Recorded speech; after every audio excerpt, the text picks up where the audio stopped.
with our Q&A Saturday question. Okay? Are we ready?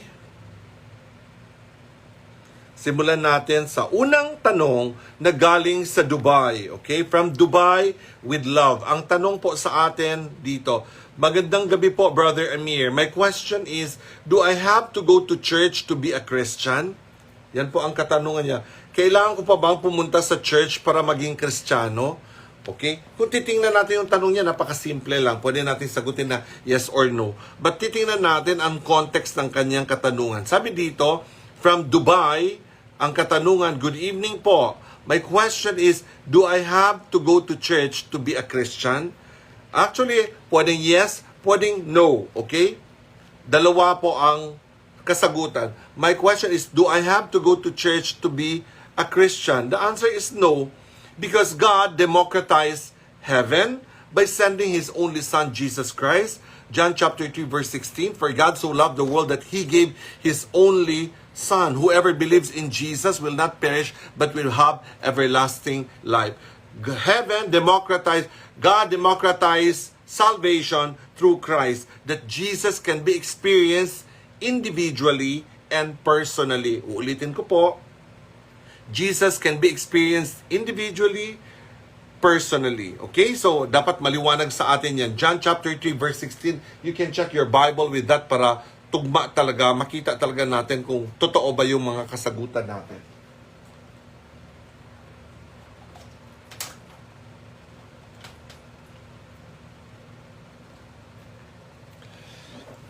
Okay.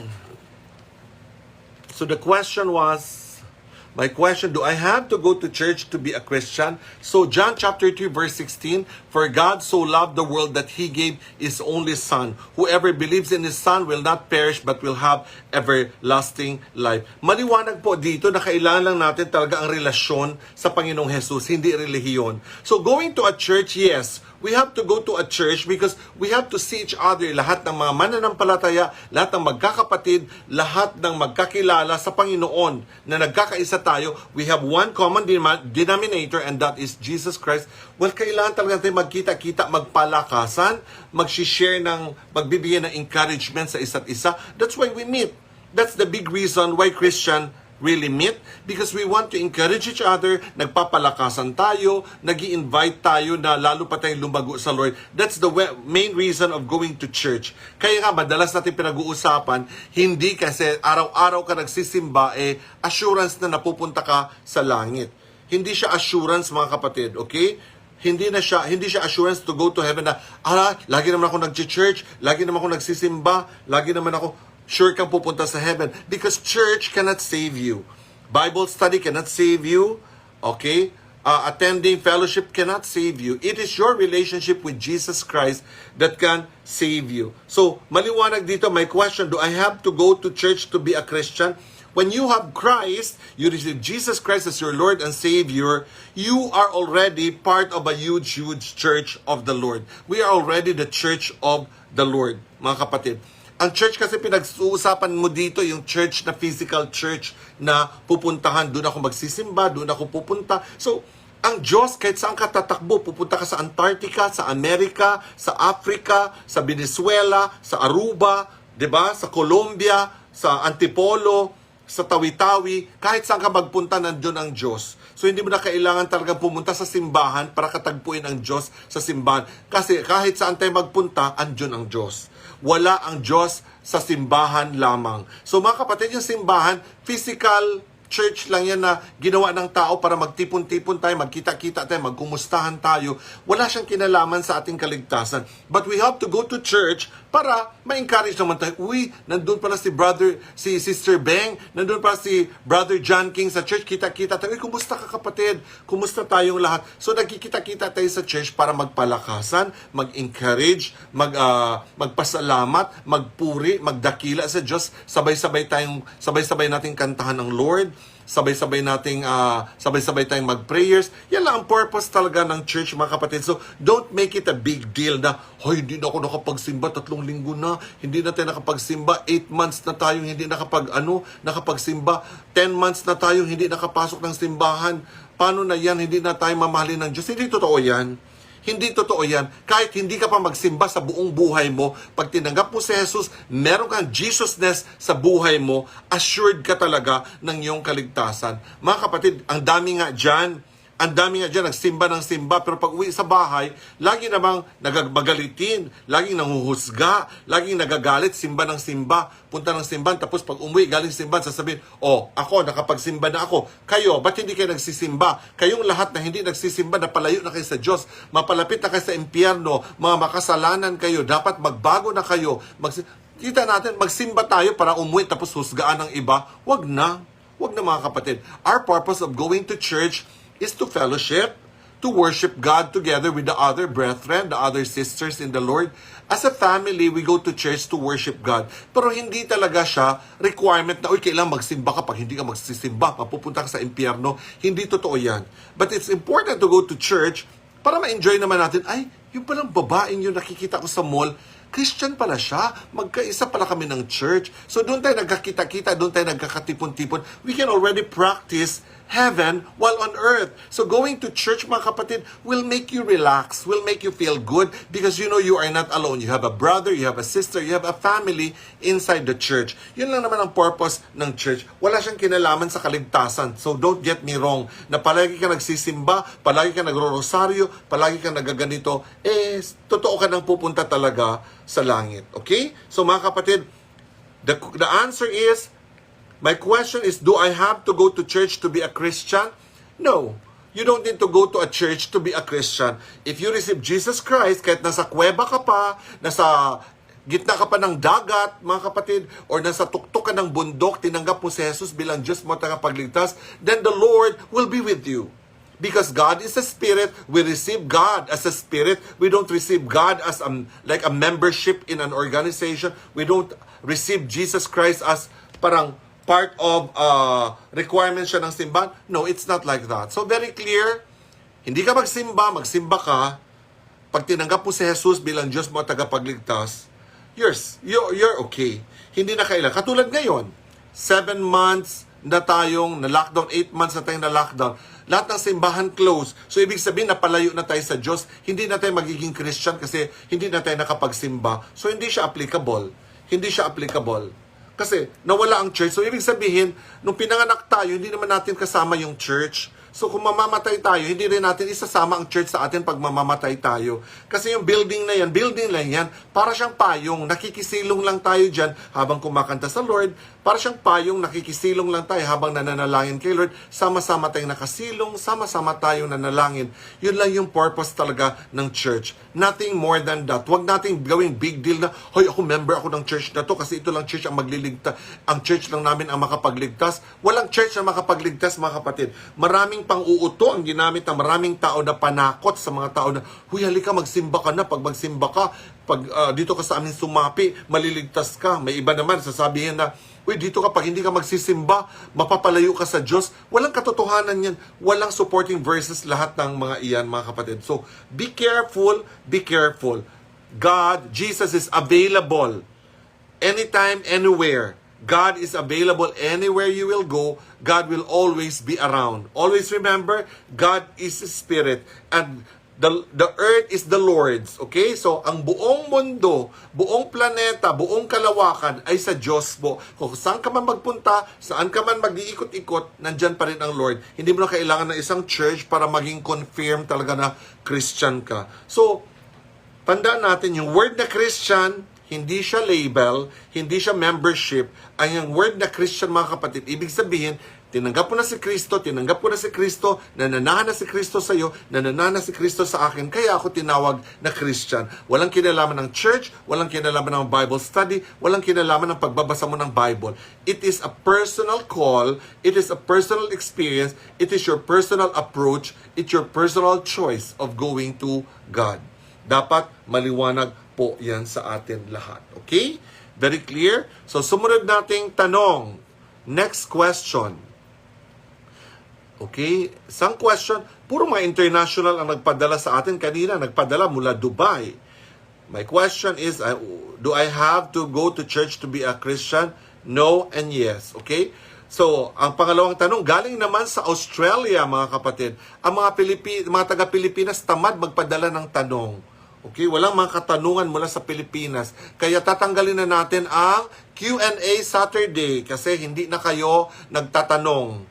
So, ibig sabihin ng mga hindi nagtatanong, marami na silang alam. So, kung marami ka ng alam, di manahimik na tayo. So, mga kapatid, dapat nagpapadala tayo ng question Monday pa lang, Tuesday pa lang, kung may mga question tayo. Mga kapatid, hanggang mamatay tayo, hanggang magkaroon tayo ng bulak sa ilong, hanggang malagay na tayo sa isang jar, maging dust na tayo, hindi mauubos ang katanungan, mga kapatid. Lagi tayong maraming tanong hanggang sa ating huling hininga. So mga kapatid, magpadala kayo ng mga question, magpadala naman kayo ng question Monday, Tuesday, Wednesday, para pag Saturday, marami tayong pag-uusap-usapan. At alam nyo naman, ang tanong nyo, maraming magbe-benefit. For example, magtatanong si Royana, magtatanong si Nikki, magtatanong si Bo Parcon. That's very good. The question of Bo Parcon, the entire Love Everyday people will benefit kasi mag-replay pa to, may manunood ng replay, makikita nila mga kasagutan. Maraming nakikinabang sa sagot pag nagpapadala tayo ng tanong. Kaya matyaga talaga itong mga taga Dubai, nagpadala ng question, mga taga Samoa Islands, sila Nida Cruz, sila Helen Castillo, nagpapadala ng question. So mga kapatid, mga taga-Pilipinas, magpadala naman kayo ng mga question nyo para mananatili yung Q&A Saturday natin. Amen? Amen ba tayo dyan? So, kailangan magpadala rin kayo ng question para hindi natin tatanggalin ang Q&A Saturday kasi ang ibig sabihin na hindi ka nagpapadala, marami na kayong alam. Memorize nyo na ang Genesis mula Genesis hanggang Revelation. So, wala na tayong katanungan. So, dapat magtanong-tanong tayo. So, para marami tayong pag-uusapan dito sa Q&A Saturday. Kung hindi, tatanggalin na natin ang Q&A Saturday. Monday, Wednesday, Friday na lang tayo magba-Bible study. Wala ng Q&A kasi kukunti lang naman nagpapadala ng tanong. Okay? So, nakita natin, katanungan mula Brisbane, Australia. Good day, Pastor Amir. Sorry po, late ang message ko. For better late than never. Okay, thank you very much. Welcome sa Q&A Saturday. I'm wondering po, there are a lot of good people, good Samaritan, at walang bisyo, matinong pamilya, but not Christian, and still practicing Catholic ways like rosary, saint believers, and other religious practices. Maliligtas po ba sila? Okay. Ang ganda ng tanong na yan, di ba? Ang ganda-ganda ng tanong na yan. Uulitin ko po. Parang beauty contest to, no? Uulitin natin yung tanong para maliwanag sa lahat. From Brisbane, Australia, the question is, I'm wondering po, there are a lot of good people, good Samaritan, at walang bisyo, at matinong pamilya, but not Christian, and still practicing Catholic ways like rosary, saint believers, and other religious practices. Maliligtas po ba sila? Okay. Yun ang katanungan. So, sagutin natin to sa maraming anggulo. First thing first, pagbibigyan ka ng pagkakataong makikilala ang Diyos, dapat lapitan mo tayo. Kasi sabi sa Matthew 11:28. Ano sabi ng Matthew 11:28? Come to me, all of you who are tired and weary, and I will give you rest. Okay, listen. Come to me, all of you who are tired and weary, and I will give you rest. Matthew 11:28. So lahat daw tayo, we are required, hiningi tayo ng Lord na lumapit sa Kanya.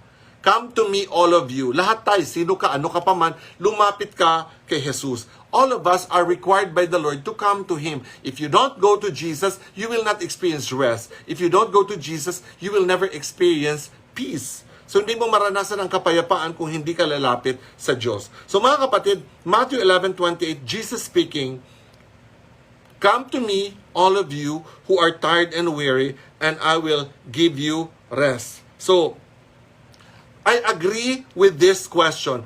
Napakarami po ako na-meet ng mga tao na sobrang babait. Napakatinong mga tao, napakabait na mga tao, at may mga walang bisyo. Pero nakita natin mga kapatid, they are still practicing the ways of Catholicism or rosary, and they still believe sa mga puon-puon, sa mga santo-santo, at sa mga ibang mga religious practices. So ang katanungan, maliligtas po ba sila? So mga kapatid, pinag-aralan natin ang Jesusness. Ang Jesusness mga kapatid is para pong ganitong tubig. Ako nauuhaw. nauuhaw ako, si Jesus yung baso. Ang laman ng baso ay Jesusness. Okay? Pag inumin ko, nauuhaw ako, ininom ko ang tubig na siya si Jesus, mawawala yung pagkauhaw ko pag iinumin ko yung tubig na siyang si Jesus. So, kita natin, this is Jesus, the body, and the water is Jesusness. The water is Jesusness. So, kung nauuhaw ka, kailangan mo ma-quench ang thirst mo, kailangan mong inumin ang tubig para mawala ang pagkauhaw mo. So, kung ang baso si Jesus, ang Jesusness is ang water. So kung nauuhaw ka, kailangan mo talaga ang karakter ni Jesus. Pag hindi mo siya inumin, tititigan mo lang ang baso, hindi mawawala ang pagkauhaw mo. So ganun din ang Christianity, mga kapatid. Kung tititigan mo lang si Jesus, alamin mo lang si Jesus, pero yung laman ni Jesus, yung kanyang character, yung kanyang personality, hindi mo naman ma-apply sa sarili mo, useless lang na nakilala mo si Jesus. So babalik ako sa mga katanungan natin dito sa mga Catholic. Sa mga Catholic, marami po tayong mga kapatid na mga Catholic, I believe personally na maliligtas talaga sila. Kasi ang Lord, napakadakila ng pag-ibig ng Lord. Sabi niya, for God so loved the world that He gave His only Son. Whoever believes in His Son will not perish but will have everlasting life. So marami rin namang Katoliko na naniniwala talaga kay Jesus. At ang pag-uusapan natin dito, mga kapatid, kung naniniwala ka kay Jesus, nandyan ba ang karakter ni Jesus sa iyo? Ang pagiging maibigin, ang pagiging mapagpatawad, ang pagiging mapagtanggap, ang pagiging mabuti. Kung lahat yan ay nasa sa iyo, okay, mga kapatid, meron ka ng Jesusness. Hindi mo pa na-meet talaga si Jesus as the baso, pero meron ka ng tubig sa pagiging mabait, sa pagiging matulungin, sa pagiging maibigin, sa pagiging mapagbigay at mapagpatawad. So meron ka nang nandun na po, mga kapatid, ang Jesusness per se. Okay? So dapat clear po sa atin yung bagay. Kasi maraming tao, sabi na, ay maraming Katoliko ang pupunta sa impyerno. Hindi tayo pwedeng maghusga. We cannot judge. We cannot say na tayo, ang dami nga, alam nyo mga kapatid, I will tell you something. Marami po ako nakitang Christian in my journey for 2 decades in Christianity. Marami po ako nakitang Christian ha, na Christian sila, hindi sila sumasamba sa mga ribulto, hindi sila nagro-rosaryo, hindi sila nagpa-practice ng mga religious beliefs ng mga Catholicism. Marami akong tao na encounter na gano'n, na sobrang ang babait, ang bubuti, ang babait, ang matulungin, napakaganda ng mga ugali nila. Mas marami ako nakikitang Christian na ang sama-sama ng mga ugali, na mapanghusga, mapagmaliit, mapagmata, mayabang, tinitingnan nila ang kapwa nila na mas mataas sila kaysa kapwa. Ayan, mga unbeliever, sa hell yan sila pupunta. Ang mga Christian lang talagang pupunta sa langit. Ayan sila, mga Catholic, sumasamba sa mga Diyos. Sa hell yan sila. Mga kapatid, there is God. And God is a God of love. Full of love. If you are going to define love, you will consume your 100 years of existence. You cannot define the kind of love that God of eternity that is talking about. Hindi mo maunawaan, masukat ang klase ng pag-ibig na sinasambit ng Diyos ng walang hanggan. Kung anong hangganan ng kanyang pag-ibig. Ikaw may hangganan, ako may hangganan. So ang definition natin ng love, habang nabubuhay ako, mahal kita. Si Lord, habang nandyan siya, mahal tayong lahat. So ibig sabihin, napakalawak ng pag-ibig ng Diyos para i-define natin na, ay, ang mga Katoliko mapupunta sa hell. Pero may mga katotohanan na nakasulat sa Bible na dapat nating alamin. Na alamin natin na ito ba, malulugod ba ang Diyos dito? Ito ba, matutuwa ba ang Diyos dito? Kailangan ko bang gawin ba to? Kailangan ko bang magsakripisyo pa? Kailangan ko bang sumamba pa sa ganito? Alamin natin kung ano ang gusto ng Diyos. Hindi natin gawin yung gusto natin. At the end of the day, it should be God's will that should be fulfilled. Hindi yung sarili nating kagustuhan ang mapangyari, kundi ang kalooban ng Diyos ang mapangyari. So nag-aaral tayo ng salita ng Diyos, nag-aaral tayo ng Biblia, pagbigyan tayo ng pagkakataong pag-aralan ng salita ng Diyos, pag-aralan natin ng husto para maunawaan talaga natin ang ating relasyon sa Panginoon. Kasi mga kapatid, if you really love God, You want to know more about God. If God is really important to you, you give time to know God. Mga kapatid, ang taong importante sa atin, nagbibigay tayo ng oras. Ikaw ba nagbibigay ng oras sa Diyos? Ako ba? Nagbibigay ba ako ng oras sa Diyos? Doon natin malalaman, kapatid, huwag tayong mag-branding na, ay, Christian ako, kasi hindi ako Katoliko, hindi ako Iglesia ni Cristo. No, do not make a branding out of yourself, mga kapatid.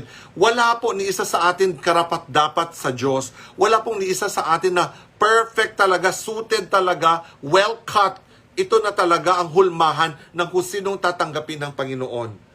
At the end of the day, hindi natin kayang i-define ang love na binabanggit ng Diyos. Kasi mga kapatid, hindi natin alam kung gaano kalawak ang pag-ibig na pinag-uusapan natin dito if God's love ang pag-uusapan.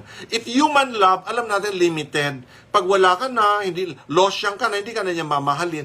Ang love ng tao limited, pero ang love ng Lord unlimited. Kaya nga tayo pinapractice natin, lumapit talaga sa Diyos. Kailangan talaga matutunan natin, makikilala talaga natin si Jesus bilang ating Panginoon. Hindi sapat na alam mo lang ang pangalan niya at na-identify ka lang with Him. Na ay, yan siya, naniniwala siya kay Jesus, kaya ang tawag sa kanya Christian. Titingnan muna natin kung talagang makikita ba si Jesus. So, correct si Brother Chris. Sabi ni Chris, busy dito, Jesus is my religion and my language is love. Perfect. Correct. Tumpak si Chris. Sabi ni Chris, Jesus is my religion and my language is love. O yun lang, ganun lang kasimple. Parang tapos na yung Q&A natin. Sinagot na ni Brother Chris. Tama. Napakasimple mga kapatid. Jesus, tawagin mo sarili mong Christian. Kaya tayo, tigilan natin kakatawag-tawag sa mga sarili. Marami ako nakikitang Christian. Marami sa ating Christian mga kapatid ang walang hiya. Marami sa ating Christian na malasado. Maraming Christian sa atin na ang galing-galing mag-praise the Lord, mag-hallelujah. Pero ang sama-sama talaga ng ugali. Ang sama-sama ng pag-iisip. Ang sama-sama ng bibig. Marami ako nakitang Christian na simba ng simba, pero wala namang ginawa. Mura ng mura. Mura ng mura. Puro mura talaga. Paano makikita si Jesus sa palamurang bibig? Puro mura, puro malalaswa ang lumalabas sa bibig. Paano kung maniwalang Christian ang ganong klaseng tao? Puro mura, puro kalaswaan ang lumalabas sa bibig. So, mga kapatid, ikaw na lang talaga ang nakakaalam. Because your relationship with Jesus is personal. So, mahirap pang husga. Kasi may mga taong Katoliko sila, pero makikita mo sa kanila ang sobrang nag-uumapaw na Jesusness. Napakabait nila, matulungin sila sa kapwa. Tulad, nakikita natin, yung Jesusness mga kapatid, yung pang-uugali ni Jesus, makikita mo sa tao, yung mga ganong klaseng tao, yan ang mga taong hinahanap ni Jesus. Yung kanyang puso ay mapagpatawad, yung kanyang puso ay mapagtanggap, yung kanyang puso ay maibigin, yung kanyang puso ay mapagbigay. Aanhin mo naman yung title na Christian, hindi ka sumasamba sa ribulto, hindi ka nagro-rosary, hindi ka nag-aalay lakad, hindi ka naman sumusunod sa mga ritual sa simbahan ng mga Katoliko. Okay na, sinunod mo na lahat ng mga patakaran at mga batas, pero ang sama naman ng ugali mo. 'Di ba? Kung makapag-take advantage ka ng mga tao, wagas. 'Di ba? Kung sipsipin mo mga dugo, kung manguha ka ng mga idea ng mga ibang tao, manguha ka ng mga alam ng mga tao, ganun na lang sipsipin mo, wala kang ka-sensitivity na magmahal. Dapat mga kapatid, dapat kakitaan tayo ng pag-ibig. Kakitaan tayo ng kabutihan. Kakitaan tayo ng malakristong pang-uugali para tawagin kang Christian, para tawagin akong Christian. Jesusness should, tingnan nyo mga kapatid, bigyan ko kayo ng example. Very tangible example. Kunwari, isang tao, nakatira siya sa bundok, nakatira siya sa mga gubat na hindi naabot ng Biblia yung gubat na yan. Hindi napuntahan ng mga Bible study ang gubat na yan. Hindi napuntahan ng relihiyon ang gubat na yan. Hindi nakapunta ang Katoliko, hindi nakapunta ang Iglesia ni Cristo, hindi nakapunta ang Baptist, ang Methodist, hindi nakapunta ang mga born again, walang nakapunta sa bundok na yan. So, ibig sabihin, lahat ng mga tao na nasa bundok na yan na hindi naabot ng relihiyon ay pupunta na sa impyerno? No. No, mga kapatid. Because ang basis talaga ng kaligtasan, mga kapatid, hindi lang Jesus na tao, na nagkatawang tao. Ang basehan ng kaligtasan ng tao ay yung Jesusness. Yung taong yun, nung nasa bundok siya, wala siyang Bible study, wala siyang worship service, wala siyang naatin ng religion, nasa bundok siya, pero maganda ang kanyang puso. Ang kanyang mga katribo, tinutulungan niya pag may sakit. Ang mga katribo niya, inaalagaan niya, pinapakain niya ang mga nagugutom. Pag meron siyang konting nakukuha mga karne-karne sa gubat at mga nagsishare siya sa mga kasama niya sa tribo. So nakita natin, these are all Jesusness. These are all Jesusness na wala pa si Jesus. Because Jesus from the very beginning, sa Genesis pa lang, nandun na si Jesus. The Jesus, the body. But the Jesusness was already existing long time ago. So ang hahanapin natin, yung Jesusness sa tao. Nakita natin, yung taong yan, hindi nakakabasa ng Bible. Wala siyang pinag-aralan. So ilalagay na lang natin siya sa impyerno. Itatapon nila siya sa dagat-dagatang apoy dahil hindi siya nakapag-attend ng Bible study, hindi siya nakapag-worship sa church, wala siyang kilalang pastor. Itapon na lang natin sila lahat sa impyerno. Mga kapatid, sa kanilang mga barangay-barangay, sa kanilang mga purok-purok, sa kanilang mga tribo-tribo dyan sa mga bulubundukin, makikita natin mga kapatid, meron silang kawang gawa. Tumutulong sila sa kapwa. Pag may sakit, ginagamot nila. Pag may mga nagugutom, pinapainom nila ng sabaw. Mga kapatid, those are the work of Jesus.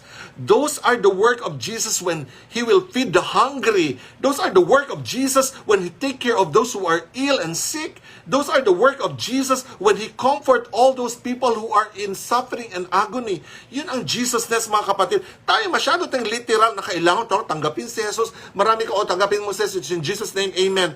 Oo nga, tinanggap mo si Jesus, pero ugali mo naman, kapatid. Ang ugali mo, ang utak mo, ang puso mo, ang kaluluwa mo, maitim pa sa tinta, maitim pa sa tinta ng pusit. Nakita natin, ang sama-sama, mas titingnan ng Lord yung mga puso natin, yung isip natin. Kaya sabi nga, love the Lord your God with all your heart, with all your mind, with all your soul. Love the Lord your God with all your heart, with all your mind, with all your soul. Mga kapatid, hindi sinabing body. Hindi na binanggit ang body. Kasi si body mahilig mag-sacrifice. Si body mahilig mag-rosaryo. Si body mahilig mag-alaylakad. Hindi na sinali ni Lord yan. Ang sinali ni Lord, ang puso, ang isip, at ang kaluluwa. Alam niyo bakit, mga kapatid? Kasi yung katawan na yan yung nag-church, yan yung nagba-Bible study, yan yung gala ng gala, pumupunta sa mga gawain. Pero yung puso, ang ating puso, isip at kaluluwa, yun yung haharap sa Diyos. So kung kahit sa bundok ka pa nakatira, hindi ka napag-attend ng church, pero ang puso mo, naniniwala ka sa ulap na may lumikha sa ulap na yan, naniniwala ka na ang mga gubat na to, merong Diyos na nasa likod sa gumawa ng gubat na ito, naniniwala ka na maging mabuti ka sa kapwa, ay matutuwa ang Diyos sa iyo. Mga kapatid, that is Jesusness. That is Jesusness. Wala pa si Jesus na physical. Hindi mo siya na-encounter, pero nabubuhay na sa iyo ang Jesucristong ugali.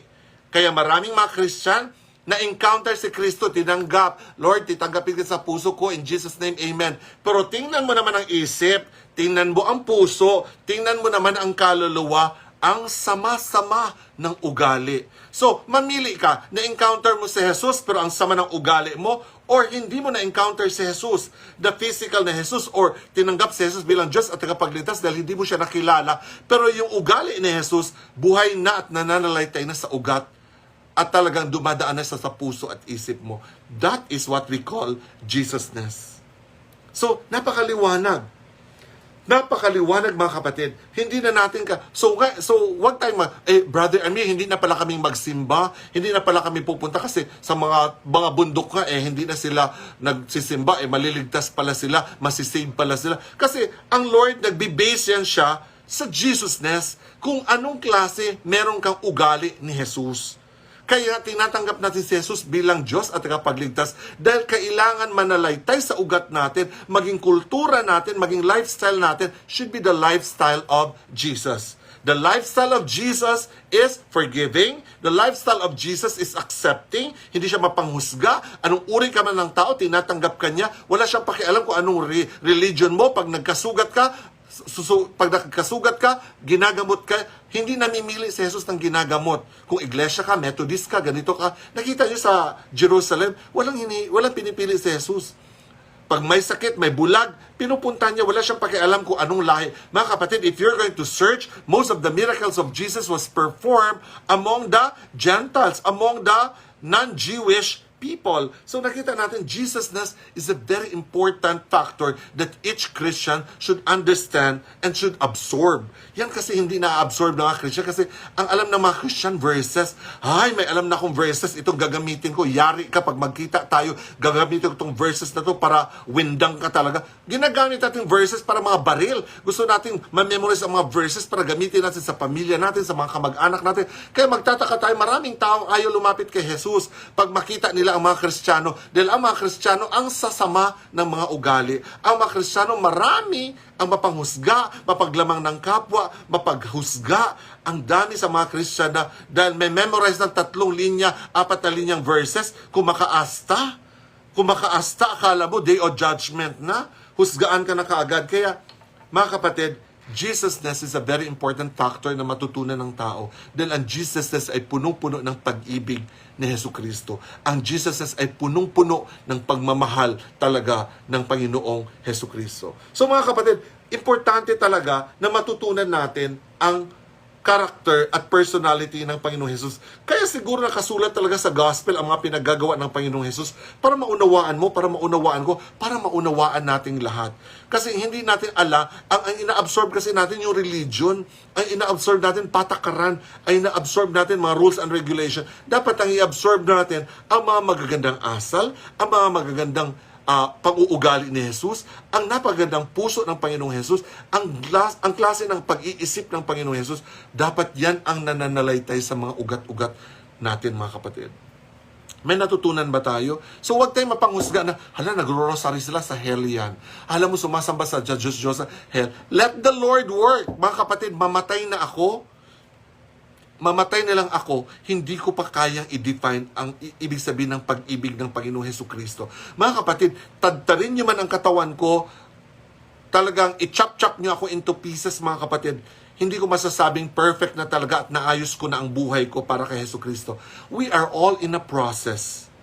Nasa process tayong lahat. Nasa proseso tayong lahat para ayusin ni Lord ang buhay natin. Kasi mga kapatid, pag okay ka na, okay na ako, okay na tayong lahat, hindi na kailangang bababa ni Jesus. Huwag na natin pahirapan ang Panginoong Jesus na pababain pa, magsakripisyo pa, gagawa pa ng ganito, latiguhin pa, dami pang pagdadaanan. Kaya nga siya bumaba because there's something wrong with you. There's something wrong with me. There's something wrong with our system. Ibang utak mo, ibang puso mo, ibang kaluluwa. Kaya sinabi niya, love the Lord your God with all your heart. Ibig sabihin, matuto kang mahalin ang Diyos ng buong puso. Paano yung buong puso, mga kapatid? Ang puso mo ay puno ng panguugali ni Jesus. Ang isip mo puno ng pag-iisip ni Jesus. At ang kaluluwa mo ay nananahan talaga ang banal na spirito sa kaluluwa mo. Nakakitaan ka talaga ng malakristong pag-uugali, malakristong character. Meron ba tayo noon, mga kapatid? Meron ba tayo na puro na lang ganun ang alam natin? Kasi this is the problem with us. Ang galing-galing natin. Marami akong Christian nakikita na ang galing-galing magsalita, ang galing-galing magchika, ang galing mga ang galing. Pero ang ugali, mga kapatid, ang mga ugali, oh my gosh. Ayoko nang manghusga, pero hindi mo masaswalong ugali. Pero ang daming verses alam. Ang galing magsalita, pero ang pang-uugali, doon na lang siguro ako sa mga taga-bundok na hindi nag-a-attend ng Bible study. Doon na lang ako sa taga-bundok na hindi nag-a-attend ng church. Doon na lang ako sa mga taga-bundok, mga kapatid, na hindi talaga, wala silang leaders or mga preacher or mga elder. Doon na lang ako sasama. Kasi nakikita ko, ang tao sa sobrang daming alam sa church, hindi kay Lord. Maraming alam sa church, ang daming pakitang gilas, ang daming alam drama, pero yung mga totoo nakakilala kay Jesus, yun lang naman talaga ang bumabait because nobody encountered Jesus and remained the same. Everybody who encountered Jesus really changed. Everybody who encountered Jesus, talagang nakikita natin ang pagbabago ng kanilang isip, ang kanilang puso at kanilang kaluluwa. Kaya mag-ingat tayo, mga kapatid. Kampanteng-kampante tayong Christian, for number 1 ka palang mapanghusga. Kampanteng-kampante kang Christian, number 1 ka palang mapagmaliit ng kapwa. So, number one kang Christian, ang dami mong alam verses, pero ang verses, ginagawa mo palang 45, binabaril mo lahat ng mga taong nakakasalubong mo. Maraming taong nagtutumbahan pag makausap mo. Maraming taong duguan umuwi pag makausap mo. Mga kapatid, it's not like that. God, Jesus, is about love. So, it's about love. God is love and love is God. So, dapat makita talaga natin yung pag-ibig at ipakita talaga natin yung pag-ibig. Ano mga kapatid, ang problema kasi sa atin, pag pumupunta tayo sa mga tao, ang dami natin sila. Alam mo ba, sabi sa 2 Corinthians ganito. Nako, sabi sa Galatians ganyan. At sabi pa sa Ephesians ganito. At sabi kailangan magbigay daw tayo, sabi sa Malakay, magbigay tayo ng mga ikapo natin. At sabi naman sa John ganito. Mga kapatid, puro tayo Bible, Bible, Bible. Bakit hindi na lang natin gawing kwentuhan? Bakit hindi na lang natin gawing usapan na lang? Na sabi mo, alam mo Royana, mahal na mahal ka ng Lord. Alam mo, pinadala niya kanyang bugtong na anak para sa'yo. Para pagtanggapin mo ang kanyang bugtong na anak, Royana, maliligtas ka at hindi ka mapapahamak. Alam mo, Nikki, gusto mong mag-enjoy ka sa buhay mo, kunin mo yung pamamaraan ni Jesus. Pag lumapit ka kay Jesus, Nikki, marami kang katotohanang madidiscover. At yung katotohanan na yan ay magbibigay sa iyo ng bagong buhay. At alam mo, Brother Chris, pag nananalig ka sa ginawa ng Panginoong Jesus sa iyo, nananalig ka sa kanyang ginawa sa krus, alam mo, tatawagin kanyang anak ng Diyos. So, narinig niyo mga kapatid, ang dami kong sinabi, may narinig ba kayong book, John, chapter, verses? Wala. Hindi mo na kailangan kasing banggitin yun because the Word of God is a very powerful Word. You don't need to put the numbers, the verses, the chapter, and everything. You sound too churchy. Kaya mga tao allergic sa atin kasi puro na lang tayo numero. Para tayong mga tumatay ng loto. Puro na 2-3. Galatians 2-3. Ephesians 4-7. Puro numero. Tama, tigilan na natin yan. Dapat, when we talk to people, kwentuhan lang. Lapitan mo. Alam mo, Sister Ophelia, namimiss ka ng Lord. Kaya, if may time ka, Sister Ophelia, lapitan mo ang Lord. Kahit anong mga pagkukulang natin, paglapitan mo ang Lord, willing naman siyang patawarin tayo sa mga kakulangan natin at linisin tayo sa lahat ng ating karumihan. O, may narinig ba kayong verses? May narinig ba kayong libro? May narinig ba kayong book? Mga kapatid, wala. Anong naririnig nyo? Puro kabutihan. Pag lumapit ka sa Diyos, kahit ano pang kasalanan mo, sabihin mo lang sa Lord. Willing siya makinig sa iyong mga sasabihin at willing siyang patawarin ka sa lahat sa iyong pagkukulang at matuwid siya na ayusin niya ang buhay mo sa iyong mga pagkakamali basta lumapit ka lang sa Kanya. Wala akong binanggit na verses, pero ang verse na yun, 1 John 1:9, that if you confess your sin to God, He's faithful and just to forgive you with your sins and cleanse you from all unrighteousness. So, 1 John 1:9, pero hindi na ako kailangang magbanggit ng verses. Hindi na kailangang magbanggit ka ng verses, mga kapatid. Sasabihin mo na lang na, alam mo, ganun na lang ang pag-ibig ng Diyos sa pamilya mo. Mahal na mahal ng Panginoong Hesus, ng Diyos Ama, ang buong pamilya mo. In fact, pinadala nga niya ang kanyang bugtong na anak para ang bawat miyembro ng pamilya natin ay maliligtas. Para lahat tayo ay magkaroon ng buhay na walang hanggan. Kaya dapat tanggapin talaga natin si Jesus sa buhay natin para hindi tayo mapapahamak. O wala akong binanggit na number, wala akong binanggit na libro, o John chapter 3 verse 16. Dapat mga kapatid, pag mag-share tayo ng Word of God, we should not sound too churchy. We should not sound too puro verses, puro numero, puro ganyan. Ang OA. Siyempre, pag may lumapit sa'yo, Muslim, diba? Pag sasabihin mo, sabi sa John, sabi sa Matthew, takbuhan ng mga Muslim agad. Ayaw na makinig kasi sabi sa Matthew chapter 3, ganito. Sabi sa Matthew chapter 6 verse 6, so, puro ka number. Nagugulat yung mga tao, pero lumapit ka, kahit Muslim pa yan, kahit ano pang Hindu pa yan, kahit Buddhist pa yan. Pag-a-approachin mo, you know what? God loves us so much. If you just give chance to God to really know you, you can come to God. You can ask God to really come to your heart, come to your life. And you know, nobody encountered God and remained the same. You know, you just need to be accepting to people. You just need to forgive people if they have mistakes. And if you have mistakes, you ask forgiveness to people, and you just extend your love to other people. If there are people who are in need, you just extend a little thing to them to make their lives a little comfort. So nakita natin mga kapatid, kung totoong Kristiyano tayo, kahit anong lahi, kaya nating bahagian ang salita ng Panginoon without using too much verses, too much churchy things. Ay, sabi sa Ephesians, sabi sa Corinthians, sabi sa Revelation. Kita mo, ano sabi ni Mahatma Gandhi? Nabasa ko sa libro. Ano sabi ni Mahatma Gandhi? I love your Jesus, but I don't like your Christians. Kita nyo? Mahatma Gandhi. Isang napakagiting na Hindu character yan siya, na leader na sobrang nakaka-bless. Sabi niya, I like your Jesus, but I don't like your Christians. Kasi ang mga Christians, saksakan ng OA. Kita ka, alam mo, nabibless na ako sa ibang Christian, pag pumupunta ka sa bahay nila, naghahanda silang pagkain, pakainin ka, uy, kain ka, ganyan. Natutuwa ako, sabi ko, nakakatuwa itong mga Kristiyanong ito kasi nag-share sila ng mga blessing nila. Mga kapatid, maraming Christian, sasama ka sa kanila, pag lalabas kayo, puputi ng mata mo. Puputi ng mata mo, hindi ka ala-ofera ng pagkain o tubig man lang or what, wala. Sipsipin ang buong dugo mo, sipsipin ang buong alam mo, pero walang ibabahagi, walang isi-share.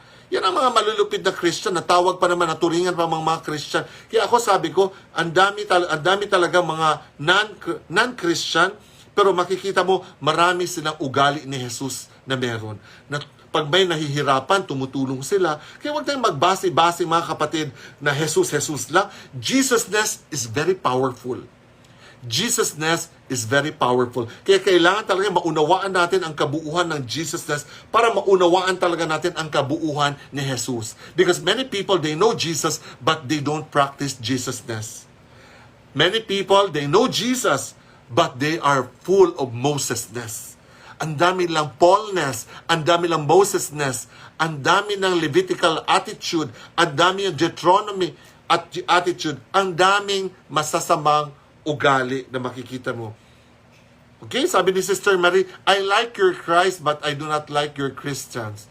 So your Christians are so unlike your Christ. Oh, sinulat na ni Sister Marie. So nakita natin, nakakasad, di ba? Nakakasad na maraming Christian na nakakarumal-dumal ang mga pang-uugali. Nakita mo, may ibang mga Christian, ang arte-arte, ang hirap pakisamahan. Kaya mga kapatid, yung mga kaartehan natin, lagyan na natin ng tuldok.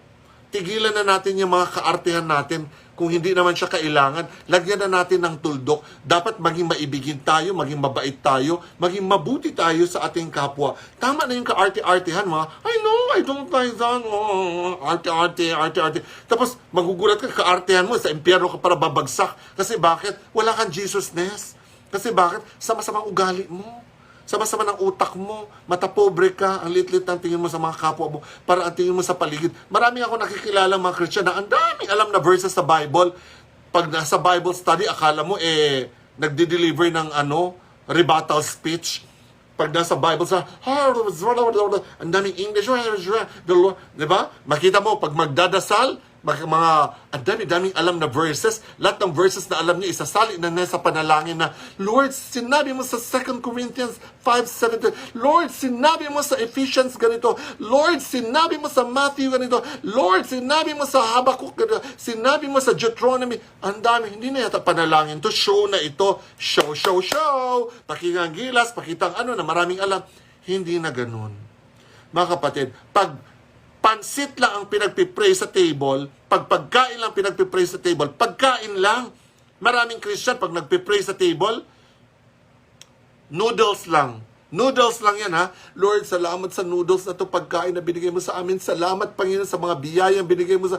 Lord, lahat ng nagugutom sa Africa, abutin niyo po ang mga nagugutom, mga bata, Lord, na lumalaki ang mga tiyan nila, nagka-amoeba na sila. Lord, abutin niyo po ang mga nagugutom sa mga gera sa Syria. Lord God, mahalin mo po ang mga tao sa sanglibutan. Ang dami-dami ng sinabi, noodles lang yung pinagpipray. Hindi ba pwede? Lord, salamat sa noodles na ito. Linisin mo sa pangalan ni Jesus. Amen, amen. Thank you. Kainan na ng noodles. Ang noodles kanina umuusok sa haba ng panalangin mo. Pinagpray mo pang Africa, ang Syria, ang Morocco. Pinagpipray mo pa. Pagkita mo sa tuyo na yung noodles mo, mga kapatid, naging pansit canton na ang noodles mo. mga kapatid, ang soup mo, pansit canton na siya, sa sobrang tagal manalangin.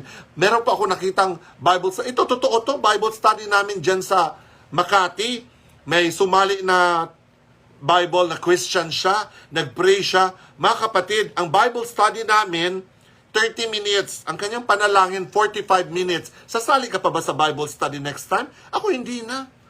30 minutes yung Bible study, tapos ang closing prayer, 45 minutes. Sa dami mong binanggit na verses, ng mga libro, ng mga kung ano-ano, mga commandments, mga ganito.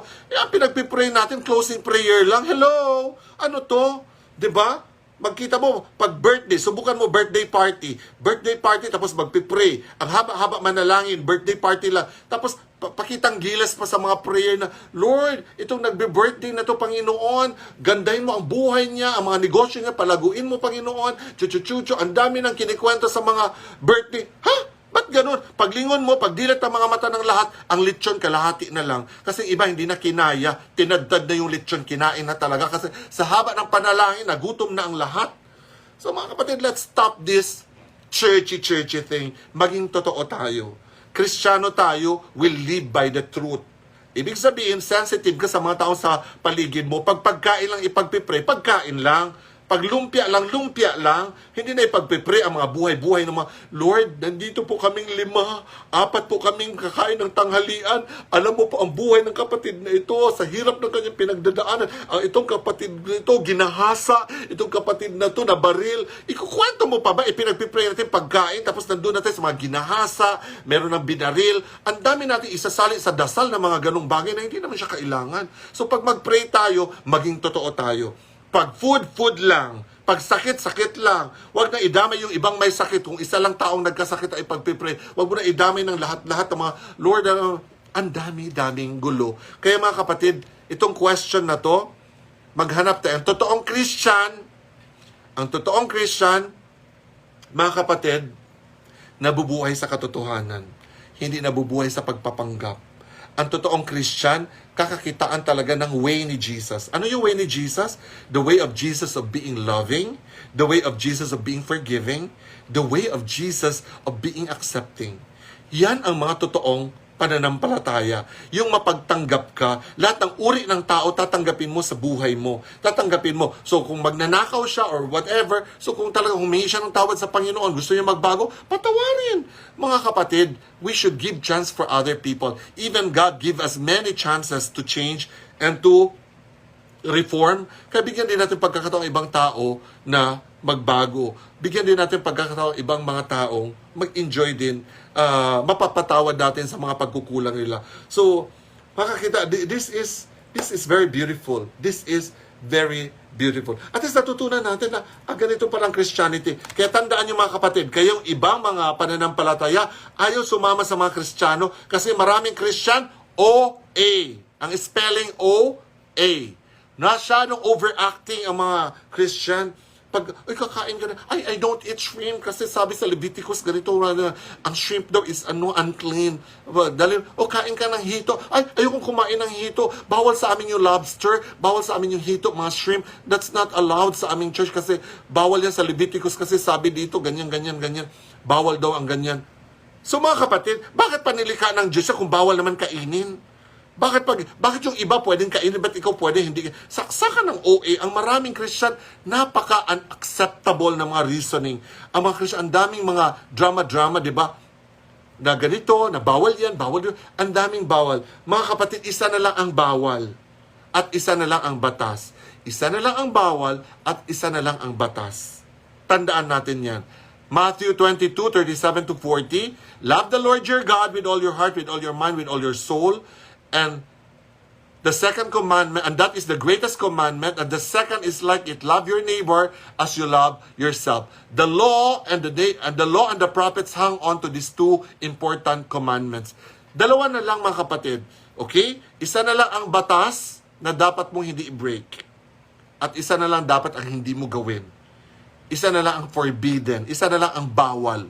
Ano yon? Isa na lang ang batas at isa na lang ang bawal. Ang batas, mga kapatid, isa na lang ang pagiging maibigin. Mahal mo ba ang Diyos? Kung mahal mo ang Diyos, mahalin mo ang iyong kapwa. Mahalin mo ang iyong sarili. Mahalin mo ang mga taong nangailangan ng kalinga at pagmamahal. Pag-ibig na lang, because God is love. Love na lang, mga kapatid. At ano isang bawal? Bawal sa Lord ang unloving. Yung hindi ka mapagmahal, hindi ka mapagtanggap, mapanghusga ka, yun na lang ang kasalanang natira. Isa na lang ang batas, ang pagiging maibigin, at isa na lang ang kasalanan ng tao, ang pagiging unloving. So, are you loving or are you unloving? Ganun na lang. Huwag na i-complicate na bungkalin mo pa ang Levitical laws, bungkalin mo pa ang Deuteronomy, bungkalin mo pa ang Genesis, bungkalin mo pa ang Deuteronomy, ang Habakkuk, ang Malakay. Ang dami-dami mong binubungkal. Memorize mo na ang buong Old Testament, mga kapatid. Pero yung utak mo, yung puso mo, yung kaluluwa mo, hindi ka tanggap-tanggap sa Lord. Kaya at the end of the day, mga kapatid, it's very, very important. It's very, very important that we are loving, and it's very, very important that we are not unloving. So nakita natin, mga kapatid, huwag mong pakialam yung buhay ng may buhay, yung mga kapatid mong iba dyan. Mind you, live and let live. We are our brother's keeper, yes. But if your brother will if your brother will permit you to keep his life, we are our brother's keeper, totoo yan. Pwede tayong makialam ng buhay ng ibang tao. Pag bibigyan ka ng permiso ng taong yan, pakialaman yung buhay niya. Pero yung pakialaman mo yung buhay niya, alam mo kapatid, hiwalayan mo yung jowa mo kasi hindi kay bagay. Kasi malaswa, mga ganun-ganun. Eh, may saya silang dalawa. Ano problema mo? Yung mga nakakakita ng mga maling relasyon, mga ganitong ganyan, hindi masaya sa relasyon nila. Kasi ang taong masaya sa relasyon niya, hindi niya nakikita ang mga bagay-bagay sa paligid. Pero yung mga taong walang relasyon, walang nagmamahal sa kanila, allergic ang mga tao sa kanila, walang sumasama sa kanila, yun ang maraming binabantayan. Yun maraming oras magbantay sa kapwa niya. Yun ang mga pulis sa simbahan. Yan ang mga pulis na mga Christian na, ay, alam mo ba si brother ganyan-ganyan? Naku, alam mo si sister ganito. Ay, naku, grabe. Alam mo si ganito. Ay, naku, talaga? Oo, ay, grabe. Nakita mo, yung mga ganun mga kapatid, malulungkot ang mga buhay niyan.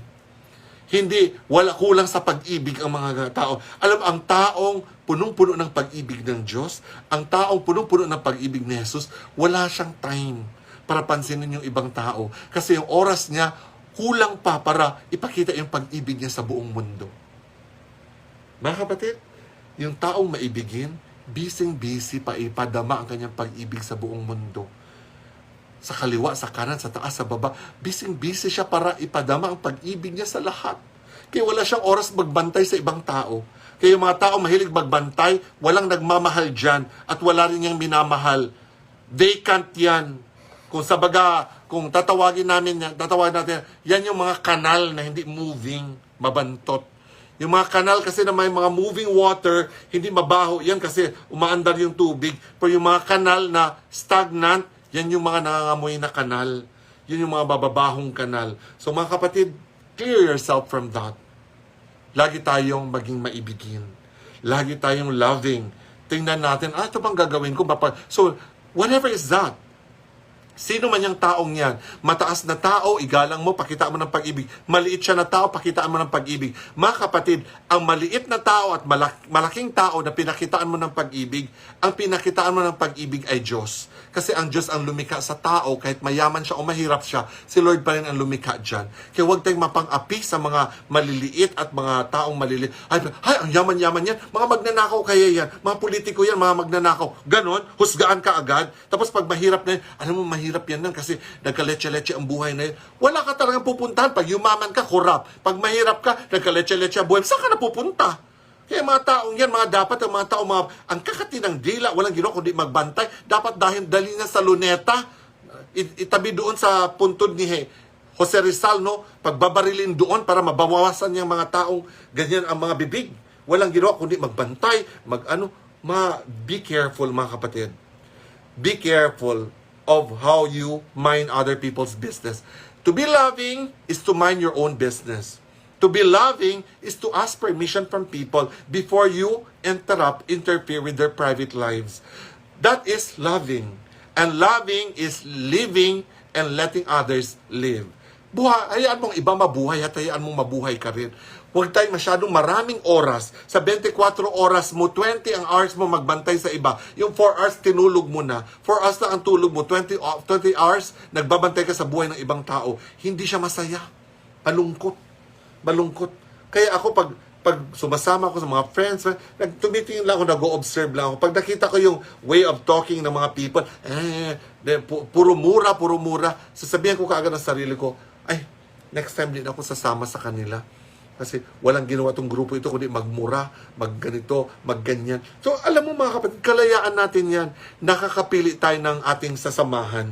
Nakakapili tayo ng ating taong pakikisamahan at sasamahan, mga kapatid. So, always, ugaliin natin, i-filter natin na pag nakasama mo ang mga bulok na tomato, mabubulok ka rin like them one day. So, ang kasama mo mga magnanakaw, one day magnanakaw ka rin. Pag ang kasama mo mga snatcher, one day look out ka, sa susunod, snatcher ka na rin. So, kung ang kasama mo mga mamamatay tao, one day, whether you like it or not, maging mamamatay tao ka rin tulad nila. Kung saan ka nakababad, yun yung amoy mo. Kung anong klase ang mga kasama mo, yun ang klase ng ugali meron ka. Okay? So mga kapatid, thank you very much. Napahaba ang ating Q&A. Meron pa bang tanong dito na pwede natin entertain na tanong?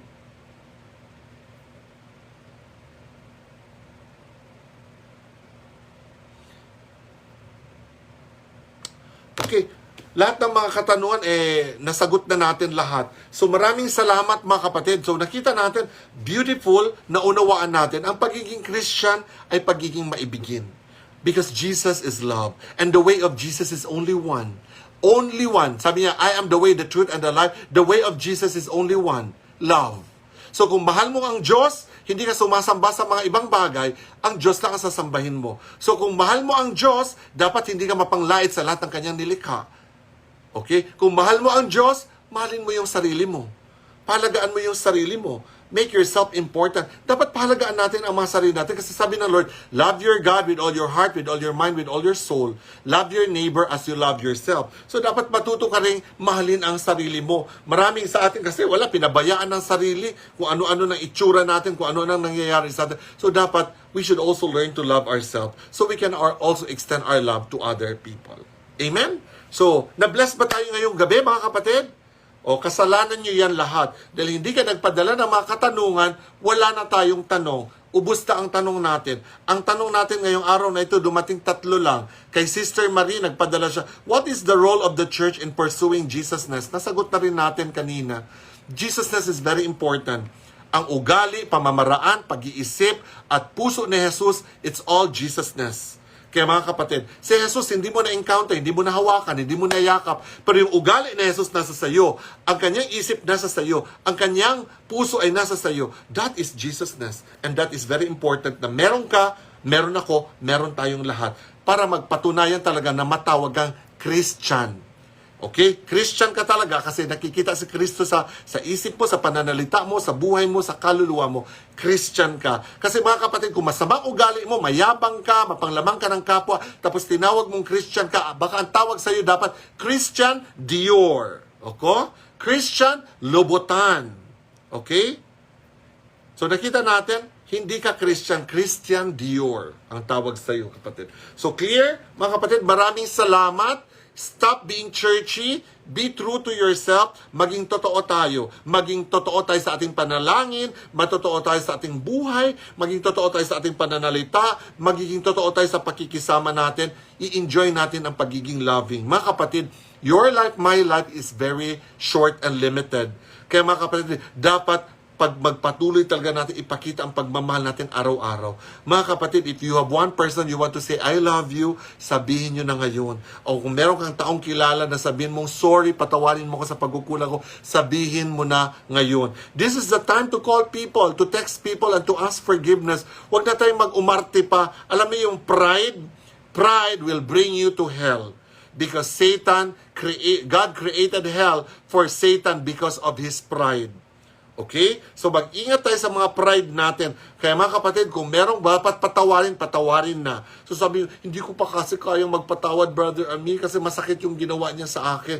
Mga siguro 2 years from now. Kung patatawarin mo 2 years from now, patawarin mo na ngayon para matapos na lang lahat. Mga kapatid, mahirap maglalakad ka sa kalye, hindi mo pinatawad ang tao, tapos sasabihin mo, ay, ba't ako binaril?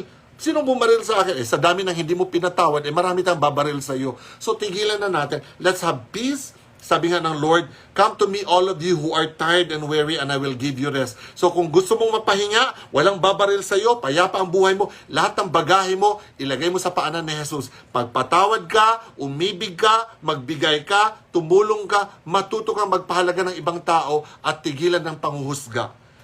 Ilagay mo na lahat ng bagahe mo sa paanan ni Jesus para ikaw ay mapahinga, para ako ay mapahinga, para tayo ay payapa. Mga kapatid, if you want to experience rest, peace, just go to Jesus. Because Jesus said in Matthew 11:28, come to me all of you who are tired and very, very tired of this life. And Jesus will give you rest. Will give you rest. Amen? So marami pong salamat. Thank you very much for joining us tonight sa ating Q&A evening. Huwag kayong magalit kung bakit dalawang tanong lang nasagot kasi dalawang tanong lang naman ang dumating. Mga kapatid, pangatlo yun kay Sister Marie, nabasa ko before we started. So, tatlo lang ang tanong na dumating sa atin today. Kaya huwag niyo akong sisihin, the next Saturday, wala nang Q&A Saturday kasi wala nang nagpapadala ng question. Okay, so are we blessed tonight? Padala naman natin ang puso ang Lord. Give your heart to Jesus. Let's give the biggest of our heart to Jesus. We give the biggest of our praise and thanksgiving. We have a grateful heart. We give it back to Jesus. So maraming salamat sa kanyang kabutihan, sa kanyang katapatan, sa buong linggo na iningatan tayo ng Lord. Na-bless ba tayong mga kapatid ngayong gabi? Okay? So na-bless ba tayo? Sister Maxine, Malu, Bien, are we blessed tonight? Beng Love, na-bless ba tayo? Jasper Christine Lim, na-bless ba tayo ngayong gabi, mga kapatid? Na-bless ba tayo sa ating Q&A evening? So tandaan natin na hintayin ko talaga ang mga Q&A ninyo.